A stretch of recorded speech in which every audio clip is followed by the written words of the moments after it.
आज मैं आपके साथ शेयर करने वाली हूँ एक ऐसा लड्डू जो न कि आपकी सेहत और स्वाद देगा बल्कि आपकी इम्यूनिटी को बूस्ट करेगा। डेली एक लड्डू खाइए और अपनी बीमारियों को दूर रखिए। और ये लड्डू बनाने के लिए ना मैंने चीनी का यूज़ किया है ना ही घी का यूज़ किया है। और देखिए ये लड्डू कितने ही सॉफ्ट बने हैं, आप इसे देख सकते हैं। बहुत ही मॉइस्ट और बहुत ही नरम ये लड्डू है। देखिए बहुत ही ईजिली ये बिल्कुल सॉफ्ट हो जा रहे हैं। तो मैं इसे वापस से लड्डू बना दे रही हूँ। चलिए इस शक्तिवर्धक लड्डू को हम बनाना शुरू करते हैं। तो इस लड्डू को बनाने के लिए हम छुहाड़े ले लेते हैं। तो मैंने यहाँ पे ले लिए हैं 15 से 20 छुहाड़े और इसे हमें सीड इसके निकाल लेने हैं। तो चाकू से इसे बीच से ऐसे कट करेंगे और इसके सीड बहुत ही ईजिली निकल जाते हैं। आप चाकू से निकाल लें या फिर आप इसे किसी चीज़ से क्रश करके भी निकाल सकते हैं। तो सारे बीज को हम निकाल लेते हैं। और नेक्स्ट मैंने यहाँ पे गैस पे एक कढ़ाई चढ़ा ली है और कढ़ाई में इस छुहाड़े को डालेंगे जिसके मैंने बीज निकाल लिए थे। और यहीं पे हम आधी कटोरी किशमिश डाल देंगे।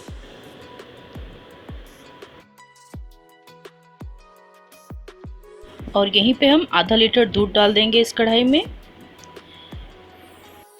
तो यहाँ पे गैस का फ्लेम हम तेज पे रखेंगे और दूध को हमें तब तक पकाना है जब तक कि दूध की गाढ़ी सी रबड़ी तैयार ना हो जाए और छुहाड़े भी इसमें अच्छे से सॉफ्ट हो जाएंगे। और इसे हम बीच बीच में चला लेंगे। तो यहाँ गैस पे मैंने एक दूसरी कढ़ाई चढ़ा ली है और यहाँ पे मैंने ले लिए हैं 2 कटोरी मखाने। तो मखाने को यहाँ पे हमें ड्राई रोस्ट करना है। प्रोटीन का बहुत ही अच्छा सोर्स है मखाना, आप इसे डेली डाइट में ज़रूर शामिल करें। तो लो फ्लेम पे इसे हम रोस्ट करेंगे और इसे रोस्ट करने में कम से कम 3 से 4 मिनट आराम से लग जाएंगे। तो मखाना हमारा रोस्ट हो गया है। तो एक बार चेक कर लेते हैं इसे। देखिए हाथों से ऐसे इसे क्रश कर रहे हैं तो बहुत ही ईजिली ये बिल्कुल पाउडर बन जा रहा है। तो ये हमारा मखाना तैयार है, इसे हम साइड में रख लेते हैं। और यही सेम कढ़ाई पे मैंने ले लिए हैं अलसी के बीज आधी कटोरी। तो अलसी के बीज को भी हमें ड्राई रोस्ट करना है। और अलसी के बीज में बहुत सारे फ़ायदे होते हैं, फाइबर होते हैं, ओमेगा 3 फैटी एसिड और एंटीऑक्सीडेंट गुणों से भरपूर है ये अलसी के बीज। आप इसे डेली डाइट में ज़रूर शामिल करें। और ये ब्लड शुगर लेवल को भी कंट्रोल में रखता है। आप इसे ऐसे ड्राई रोस्ट करके किसी डिब्बे में रख दें और डेली आप इसे हाफ टी स्पून आप इसे ऐसे चबा के खा लें। तो जैसे ही अलसी के बीज रोस्ट होने लगेंगे आप देखेंगे कि ये आवाज़ करने लगते हैं, फूटने लगते हैं बीज। तो ये बीज भी हमारा अलसी का बिल्कुल भून के तैयार है। तो इसे भी हम दूसरे बर्तन में ट्रांसफ़र कर लेते हैं। तो वापस से मैंने वही कढ़ाई चढ़ा ली है गैस पे और यहाँ पे हम डालेंगे ये 20 से 25 बादाम।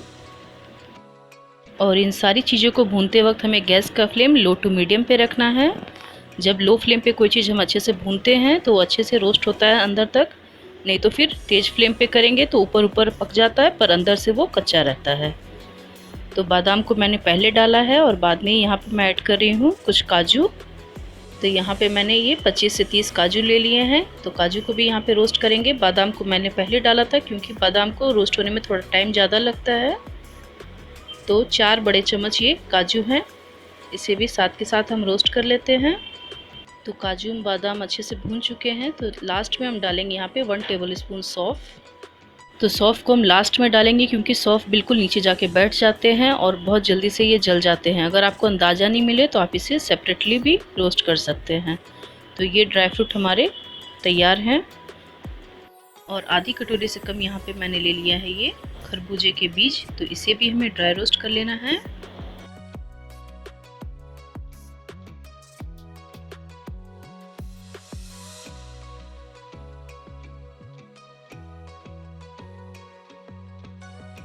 तो बीज फूटने लगे हैं और इसका कलर भी थोड़ा थोड़ा चेंज होने लगा है, भी हम साइड में रख लेते हैं।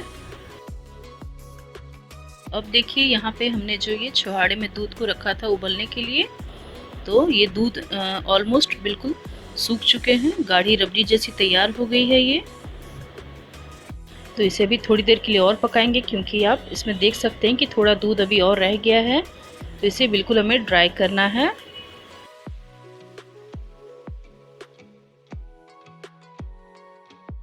तो अब देखिए दूध बिल्कुल अच्छे से सूख चुका है। तो गैस का फ्लेम यहाँ पे ऑफ करेंगे और इसे हम ठंडा होने देंगे। और यहीं पे हम ले लेंगे एक मिक्सी जार तो यहीं पे हमने जो ये मखाने को रोस्ट करके रखा था, इसका हम पाउडर बना लेंगे, पर बहुत ही फाइन नहीं बनाना है, थोड़ा हमें इसे दरदरा सा पीसना है। तो देखिए ये मखाने का पाउडर बिल्कुल हमारा तैयार है, पर आप देखिए इसे मैंने दरदरा सा पीसा है, बहुत ही फाइन नहीं बनाना है। तो इसे हम दूसरे बर्तन में ट्रांसफ़र कर लेते हैं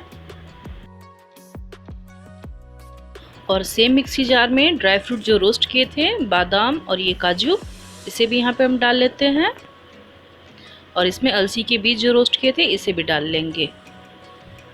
अलसी के बीज तासीर में गर्म होते हैं और इसीलिए मैंने यहाँ पे सौंफ ऐड किया है, सौंफ ठंडा होता है। और ये खरबूजे के जो बीज हैं इसे भी डालेंगे, पर इसे आधा हम पीस लेंगे और आधा इसे हम ऐसे ही रखेंगे। और यहीं पे मैंने ले लिए हैं इलायची के दाने, तो यहाँ पे मैंने 10 से 12 ये इलायची के दाने निकाल लिए हैं, इसे भी डाल देंगे, साथ के साथ ये भी अच्छे से पिस जाएगा। तो इन सारी चीज़ों को हम बिल्कुल पाउडर बना लेते हैं। तो ये देखिए हमारा ये दरदरा सा पाउडर बिल्कुल तैयार है। मैं आपको इसको स्पून में लेके दिखा रही हूँ, देखिए बहुत ही ईजिली अच्छे से सारी चीज़ें अच्छे से पिस चुकी हैं। तो इसे भी हम दूसरे बर्तन में निकाल लेते हैं जिसमें हमने मखाना मिला देंगे। तो लड्डू हमें इसी बर्तन में बनाना है, तो आप ऐसे बर्तन में निकालें जिसमें कि आप सारी चीज़ों को अच्छे से आप मिक्स कर पाएँ। बड़ा बर्तन ले लें, तो सेम मिक्सी जार लेंगे। तो इसी मिक्सी जार में मैंने डाल दिया है ये जो दूध की रबड़ी बनाई थी मैंने छुहाड़े और किशमिश के साथ, तो इसका हम स्मूथ सा पेस्ट बना लेते हैं। तो मैंने इसे भी पीस लिया है, आप देखिए बिल्कुल अच्छा सा पेस्ट बन गया है ये। तो जिस बर्तन में हमने लड्डू के लिए सारे पाउडर निकाल के रखे थे मखाने और ड्राई फ्रूट के, तो इसे भी इसमें हम ऐड कर देते हैं। तो यहीं पे मैंने ले लिया है मिश्री का पाउडर। तो मिश्री तासीर में बहुत ही ठंडी होती है और अभी गर्मी का टाइम चल रहा है, तो हमने जो इसमें अलसी ड्राई फ्रूट्स लिए हैं सारे गर्म होते हैं तासीर में, तो इसलिए इसे बैलेंस करने के लिए मैंने यहाँ पे मिश्री का पाउडर लिया है और इसमें हम सौंफ का भी यूज़ किए हैं। तो ये जो खड़े खरबूजे के बीज थे इसे मैंने डाल दिया है इसमें। तो मिश्री के पाउडर की जगह आप यहाँ पे बूरा भी यूज़ कर सकते हैं या फिर आप देसी खांड भी यूज़ कर सकते हैं। और यहीं पे मैं हाफ़ टी स्पून इसमें ब्लैक पेपर डाल रही हूँ। तो मैंने दरदरा सा कूट लिया है यहाँ पे काली मिर्च को, और ये इसे बहुत ही अच्छा सा टेस्ट देगा और ये काली मिर्च गुणों से भरपूर होता है। तो देखिए ये इस तरह की मिश्री आती है, ये धागे वाली, आप इसी का यूज़ करें। तो मिश्री को आप छोटे छोटे टुकड़े करके आप इसे मिक्सी में पाउडर बना सकते हैं। तो इन सारी चीज़ों को भी अच्छे से हमें मिक्स कर लेना है। और आप चाहें तो इस लड्डू को आप शुगर फ्री भी बना सकते हैं, क्योंकि इसमें हमने यूज किया है छुहाड़े और किशमिश, जो कि अपने आप में ही बहुत ही मीठा होता है। तो अगर आप शुगर फ्री बनाना चाहते हैं तो आप बना सकते हैं। तो इसे देखिए मिक्स कर लिया है सारी चीज़ों को अच्छे से, और इसे मैंने साइड में रख दिया है। तो हाथों को एक बार वॉश कर लेते हैं, लड्डू बना लेते हैं इसके। तो आप जिस साइज़ का बनाना चाहते हैं, बड़े साइज़ का या फिर छोटे साइज़ का, जो आपको पसंद हो साइज़, आप उस साइज़ में बना लें। तो देखिए बहुत ही ईजिली से रोल हो जा रहा है और बहुत ही स्मूथ टेक्सचर इसका आता है इस लड्डू के। तो इसी तरीके से हम और भी लड्डू बना के तैयार कर लेते हैं और बहुत ही आसानी से ये लड्डू बन जाते हैं, बहुत ही टेस्टी लगते हैं। कोई इसमें चाशनी का यूज़ नहीं किया है, कोई इसमें मावे का यूज़ नहीं किया है। ये लीजिए हमारा ये शक्तिवर्धक लड्डू बनके बिल्कुल तैयार है।